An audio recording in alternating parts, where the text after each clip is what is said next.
In Brazil, former President Lula da Silva continues to lead the polls ahead of the October presidential elections. Lula da Silva visited Rio de Janeiro to build new alliances. In Indonesia, G20 Foreign Minister summit on the island of Bali addresses the conflict in Ukraine and its global consequences. Former Japanese Prime Minister Shinzo Abe dies after being seriously injured Friday during an election rally.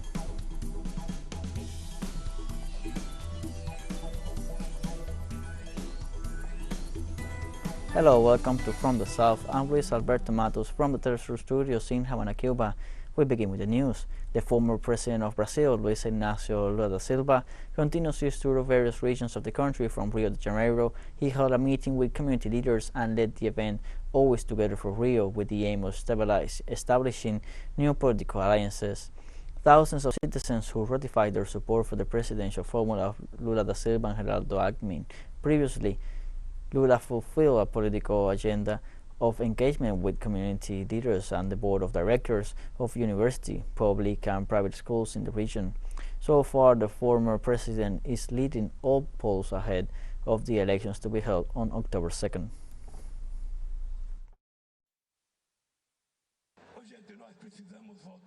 We need to humanize this country. This country must love people and not guns. This country needs to love and not hate. This country must love employment, fair salaries, and this is what we're going to do. Thousands of demonstrators marched in Port-au-Prince, Haiti's capital, on Thursday, 1 year after the assassination of former President Jovenel Moïse. During the mobilization, police officers fired shots in the air in an attempt to prevent demonstrators from setting tires ablaze to create barricades. Citizens asked authorities to provide answers to the investigation to establish responsibility for Moïse's assassination. They also criticized the deterioration of the general situation, the economic recession, the absence of justice, and the need to stop kidnappings and violence that control large parts of the country's capital.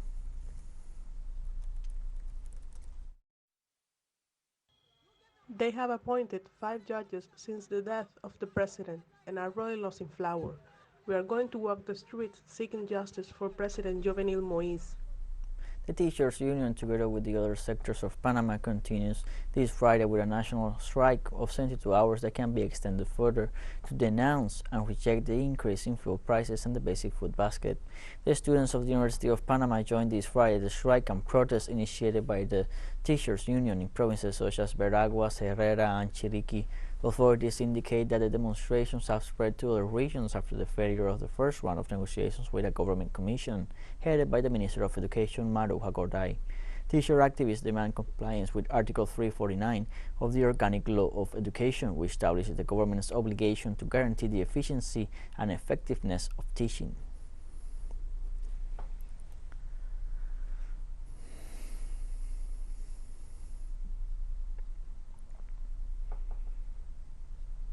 The Mission Milagros celebrates its 18th anniversary this Friday, a project that collaborates with the visual health of the Venezuelan people and also helps Latin American integration. The program was launched in 2005 under the initiative of the then presidents of Venezuela, Hugo Chavez, and Cuba, Fidel Castro. While in the South American country, the capacity to care for national patients was being expanded and medical centers were being opened and adapted with the state-of-the-art ophthalmological equipment. This social health program currently benefits the entire Venezuelan population, but also those patients in Central America and the Caribbean who, as of February 2020, had more than 2,878 surgeries performed.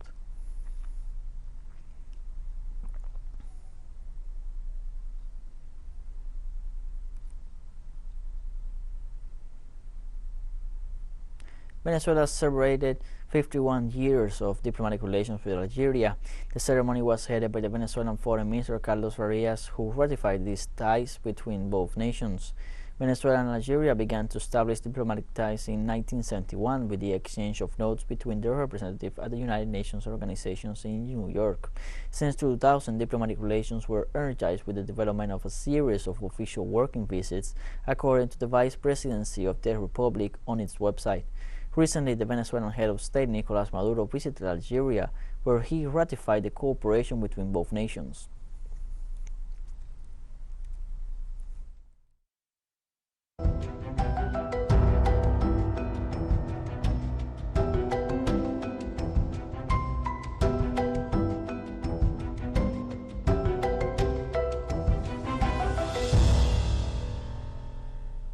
The Mexican government announced that heavy rains are expected due to the passage of tropical wave number 9, which advances along the Pacific coast.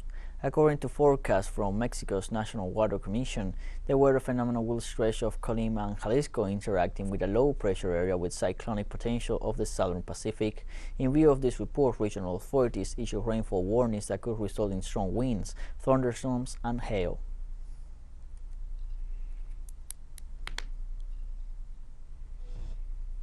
In Bangladesh, the government and the United Nations report millions of people affected after rains and floods hit the country. According to a statement by the UN resident coordinator, some 7.2 million people in Bangladesh are severely affected, while the national government moved more than 472,000 citizens to shelters on Friday. International organizations continue to support these efforts by providing food aid, clean water, emergency medicines, and hygiene kits. In contrast, due to the magnitude of the floods, there are areas that remain inaccessible and cut off from rescue or aid, with many of those affected describing this as the worst situation in recent times.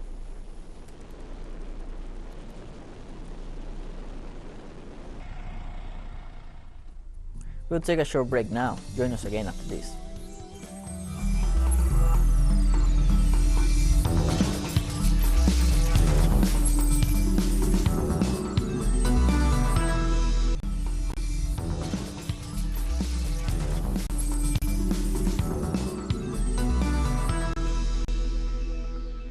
Welcome back to From the South.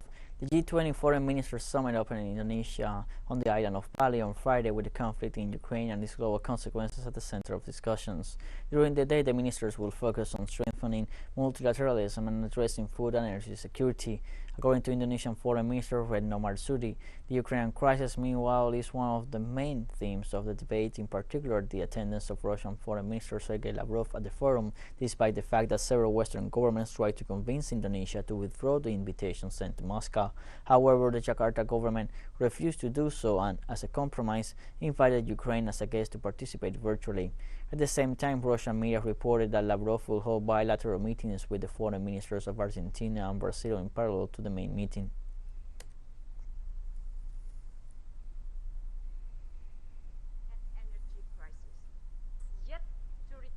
And as part of the G20 Ministers Summit, Russian Foreign Minister Sergei Lavrov said that if the West wants to defeat Russia on the battlefield, then there is nothing to talk about with them. For the head of Russian diplomacy, the Western approach prevents Ukraine from moving to the peace process. He further noted that he asked very blunt questions to his Western counterparts, who were unable to answer him.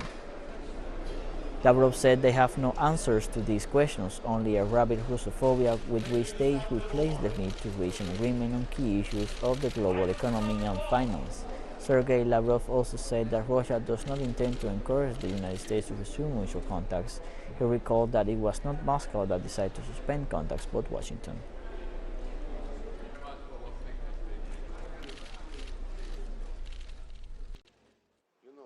It was not us who abandoned all contacts, it was the United States. That's all I can say. And we are not running after anybody suggesting meetings. If they don't want to talk, it's their choice.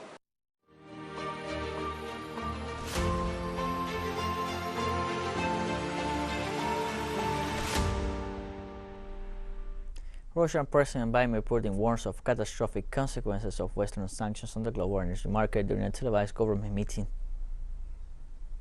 The world market are still in shock due to the Western calls to drop Russian energy resources. The Europeans are trying to replace Russian energy resources. However, the result of such actions is quite predictable. The rise of gas spot price and the price increase for consumers and households.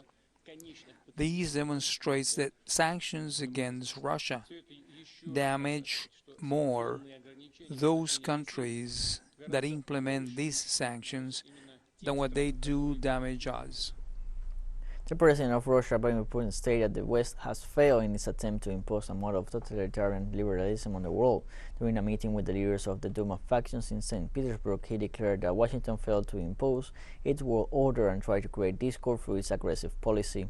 The president pointed out that the U.S. government has supported terrorism, separatism, and despotism against the Russian people for decades. However, he assured that this hostile behavior through the imposition of sanctions does not prevent Moscow from ceasing to be an energetic and economic power. Likewise, Putin pointed out that the West has rejected all his proposals to create an equal security system in Europe, stressing that one of the fundamental objectives of the special military operation is to demilitarize and denazify Ukraine.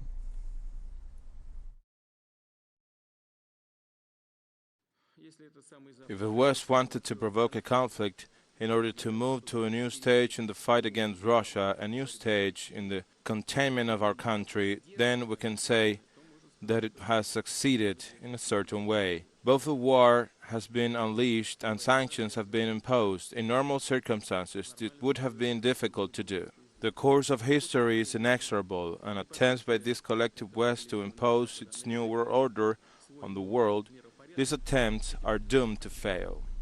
The euro fell on Friday to its lowest level against the US dollar in almost 2 decades. The euro's drop accelerates and it fell below $1.01 for the first time since late 2002. Dragged down by worries about the old continent's economy, the prospect of a gas shortage in Europe as a result of sanctions against Russia is driving traders away from the single European currency. The European Central Bank has said it will raise interest rates, but the US Federal Reserve has gone ahead and traders and investors are opting for the US currency.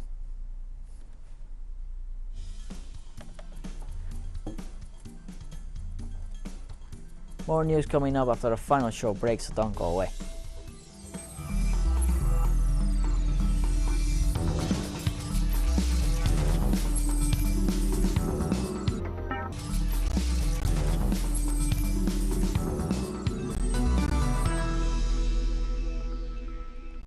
Welcome back from the south. Japan's former Prime Minister Shinzo Abe died on Friday after being critically wounded in a gun attack during a campaign event in the Nara region. The former Japanese leader was shot at least twice with a shotgun while making a campaign speech at an event ahead of the parliamentary elections. Abe, 67 years old, collapsed and was bleeding from the neck and was rushed to a hospital by ambulance and then by helicopter. A man in his 40s was arrested and was in possession of the firearm. Abe was Japan's longest-serving prime minister with 2 terms in office.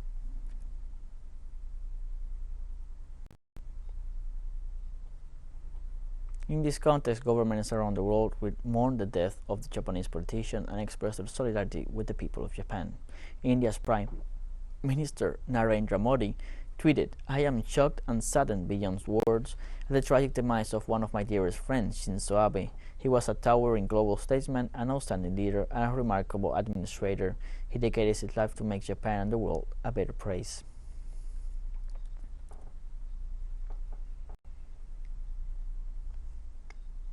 For his part, French President Emmanuel Macron wrote, "Deeply shocked by the atrocious attack on Shinzo Abe, thoughts for the family and loved ones of a great Prime Minister. France stands by the Japanese people."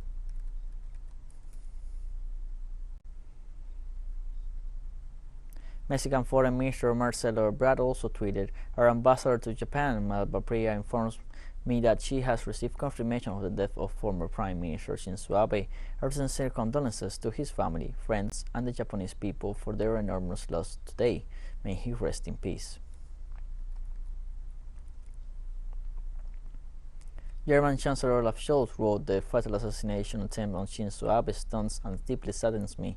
My deepest condolences to his family, my colleague Fumio, and our Japanese friends. Even in these difficult hours, we are close to Japan." UN Secretary General posted on Twitter, "I am deeply saddened by the horrific killing of Shinzo Abe, former Prime Minister of Japan. I had the privilege of following him for years and will always remember his collegiality and commitment to multilateralism. My condolences to his family and the people and government of Japan."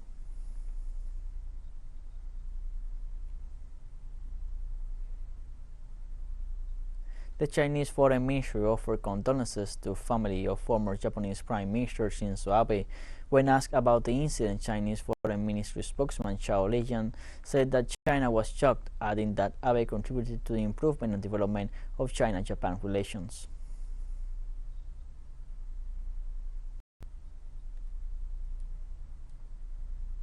Mexico's President Andrés Manuel López Obrador also sent condolences to the people of Japan after former Prime Minister Shinzo Abe's assassination.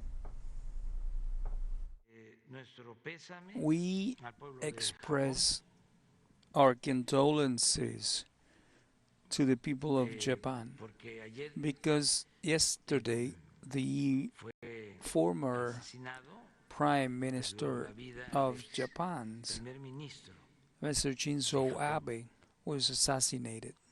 He lost his life. It is a very regrettable incident. And former Angolan President José Eduardo dos Santos died in a clinic in Barcelona in Spain on Friday, according to the Angolan government. He was 79 years old at the time of his death and died following a long illness. Dos Santos ruled Angola for almost 40 years from 1979. The government described him as a statesman of great historical scale who governed the nation through very difficult times. Angola's current head of state, João Lourenço, announced 5 days of national mourning starting Friday, where the country's flag will fly at half-staff and public events are cancelled. Dos Santos came to power 4 years after Angola gained independence from Portugal and became enmeshed in the Cold War as a proxy battlefield.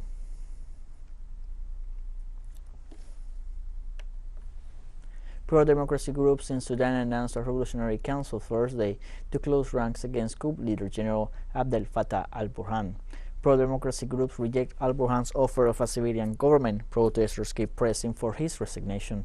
The resistance committees are informal groups which emerged during the protests that ousted Bashir and have led calls for recent anti-coup rallies. The Revolutionary Council will consist of 100 members, half of whom will be activists from resistance committees. Burhan led a coup in October last year that derailed a transition to civilian rule, unleashing near-weekly protests and prompting key donors to freeze much-needed funding.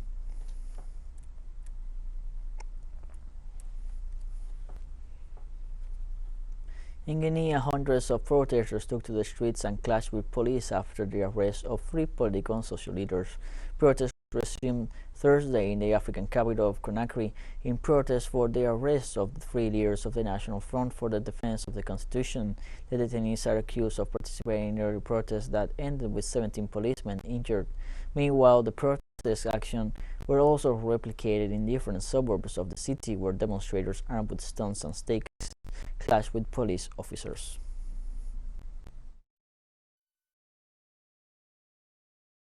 We demand the release of Gianni Alpha, our artist Fonique Mende, the national coordinator of NDC, and the other one, Ivan Diallo. China responds to U.S. Senator's visit to Taiwan Island with announcement of military exercises. China's People's Liberation Army announced Friday they had recently conducted combined arms patrols and training in the sea and airspace near Taiwan. Eastern Military Command spokesman Chi Yi did not specify the dates, but made it clear that the aim of the exercises was to respond to the repeated U.S. support for Taiwan pro-independence forces. China's official newspaper, the Global Times, noted that the announcement coincides with the visit of Rick Scott to Taiwan, head of the U.S. Senate Armed Services Committee.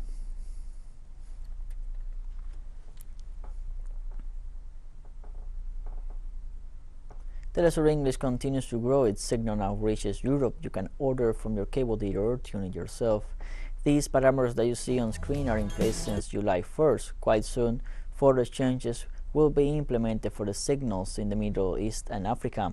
Now more than ever, the world connects to us and our stories are heard in other faraway nations. This news multi-platform will continue providing truthful content to oppose the hegemonic media's narrative and our faithfulness to our audience.